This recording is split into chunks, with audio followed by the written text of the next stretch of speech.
ازيكم يا حبايبي؟ يا رب دايما تكونوا بخير وبصحة وسلام. في موضوع منتشر اليومين دول، مش عارفة اقول ايه والله. محمد رمضان، عم نمبر 1. انا مش عارفة ليه الناس زعلانة انه عامل حفلة في امريكا ولابس بدلة رقص ايه المشكلة ما يلبس بدلة رقص؟ انتوا زعلانين ليه؟ يعني انا مستغربة قوي على الناس اللي زعلانة فعلا. يعني انتوا متضايقين ليه؟ واحد ورجع لاصله، انتوا متضايقين ليه؟ هو عارف نفسه ان هو لا مؤاخذة ست، هو مش راجل، فهو رجع لاصله. ايه اللي يضايق في كده؟ ولابس بدلة رقص ومش لابس بدلة، ما لازم يلبس بدلة رقص. وما كانش هو اللي يلبس بدلة رقص، مين اللي هيلبسها يعني؟ هو عارف ان هو مش راجل، فهو كان حاسس بده بينه وبين نفسه، بس حب ايه؟ يشارك جمهوره اللحظة ويعلن قدام الناس كلها انه هو مش راجل. فدي حاجة ما تزعلش، دي حاجة تفرح. لما واحد يخرج من تحت كلمة ذكورة أو كلمة رجولة ويعلن بنفسه، مش حد يقول عليه، لأ ده هو اللي بيعلن بنفسه إنه هو مش راجل، ويعني واختار طريقة يمكن من أقذر الطرق اللي ممكن يعلن بيها ده.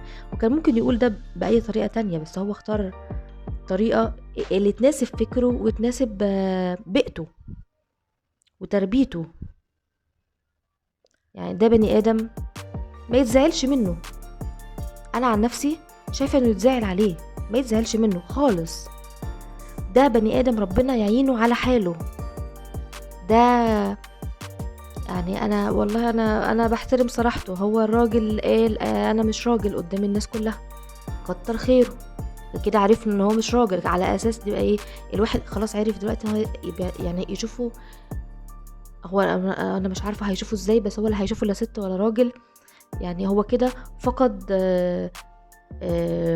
رجولته حتى في عينينا احنا. لو هو عارف ان هو ست بينه وبين نفسه، حتى في قدامنا احنا كنا شايفينه احنا راجل، هو كده ما بقاش راجل قدامنا، وما بقاش راجل قدام نفسه، وما بقاش راجل في اي مكان هيروحه، ولا في اي مناسبة هيبقى فيها هيتعامل مع الناس فيها مش هيشوفوا ان هو راجل اصلا.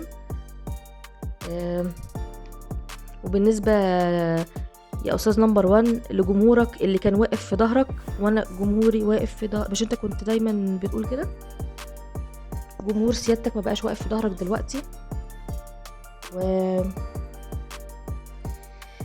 ما اعتقدش ان انت هيبقى لك جمهور بعد كده من الناس اللي هم او الناس القليلين اللي كانوا بيحبوك ما بقوش موجودين. انا بس عايزه افهم حاجه، هو يمكن ايه يعني؟ هي مش بدلة رأس اللي مضايقاني، ولا لا مؤاخذة الحركات الاستعراضية اللي حضرتك كنت بتعملها.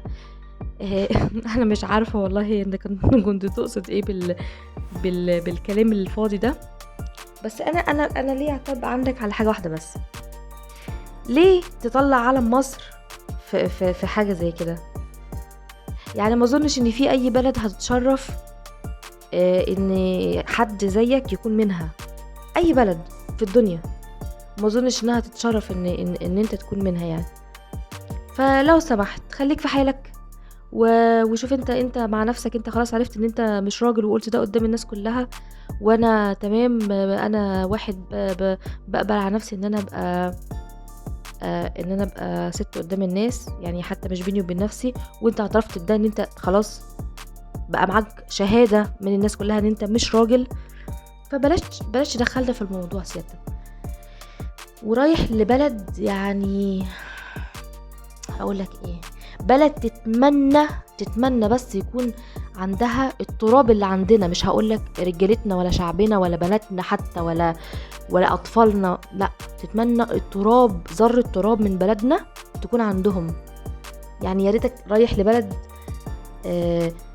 يعني بتبص لنا بنظرة ان احنا يعني ايه، ان احنا بلد ما فيهاش الطمع بمعنى اصح، بتبص لنا بنظرة كويسة.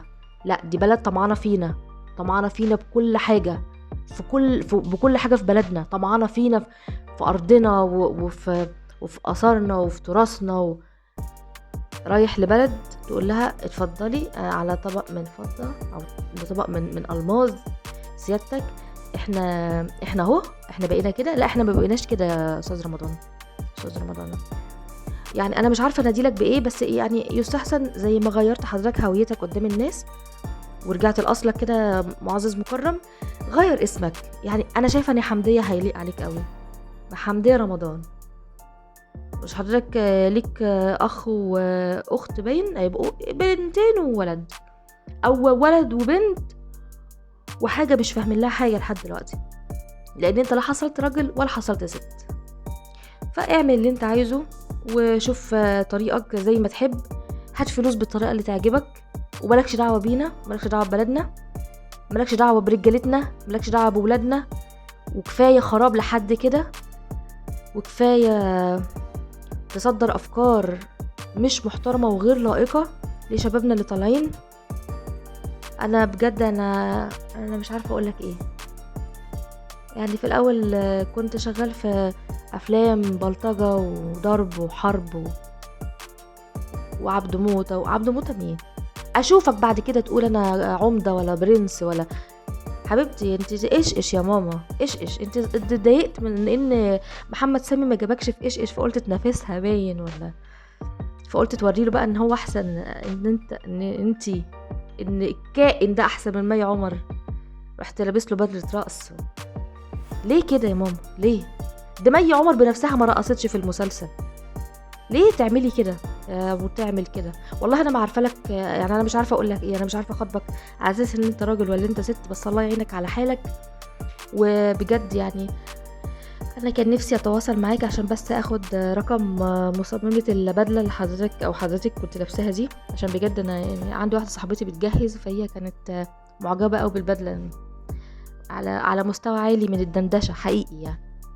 فانا بقى اشكر ذوقك حقيقي، بشكر ذوقك. وكميه الترتر اللي كانت فيها كانت ممتازه، ما تلبسهاش غير واحده لا مؤاخذه، يعني مش واحد، ده واحده لا مؤاخذه، ومش واحده محترمه كمان.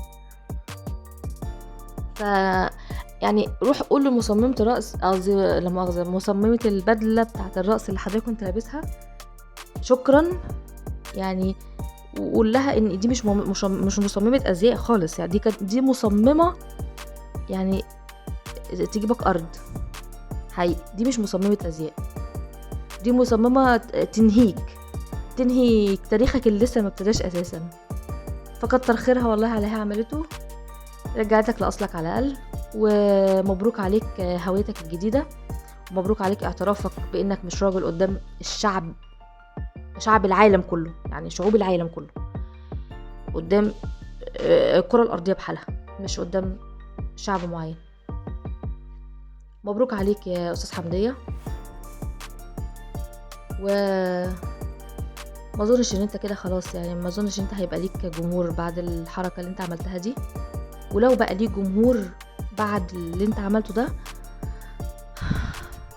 هقول ايه، انا مش عايزه اغلط في حد، بس اعتقد انه هيبقى زيك، هيبقى من نفس فئتك برضو، من انصار بدل الرأس اللي بيلبسوها الناس اللي لا مؤاخذه مش ولا بد. الله يعينك على حالك يا ابني، والله الله يعينك على حالك يا نمبر 1.5. اديها بقى على 1.5 وابعد عن بلدنا يا استاذ محمد ايه؟ خساره فيك الاسم وحياة ربنا، خساره فيك الاسم يا استاذ حمديه. ابعد عن بلدنا بالله عليك، وكفايه كده. لم معاجينك الذهب وصابوناتك الذهب وحياتك اللي ما بقتش عارفه لها راس من رجلين، وروح عيش حياتك بعيد عننا، ويستحسن ما تجيش بلدنا تاني ابدا. يلا. وما اعتقدش ان في حد، يعني ما بلاش تزعلوا منه، واحد ورجع لاصله، فما فيهاش زعل. سيبونا بقى من الكلام ده كله، خلينا بقى في حالنا احنا مع نفسنا. لو حد عايز يتواصل معايا انا موجوده في اي وقت، قلت لكم قبل كده وهقول لكم تاني وهفضل اقول لكم، انا موجوده في اي وقت لاي حد عايز يتواصل معايا. رقمي موجود في الديسكريبشن، وموجود في انا هنزله في التعليق المثبت ان شاء الله. ولو في اي حد عايز مني اي حاجه يكتب لي في التعليقات، سؤال، أي حاجة عايزين تتكلموا فيها أنا موجودة. ما تنسوش اللايك، شير، سبسكرايب. واعذروني لو كنت مطولة عليكم شوية، بجد انتوا بتوحشوني قوي. ونتقابل في حلقة جديدة ان شاء الله، وانا بحب التواصل معاكم، خليكم على تواصل معايا.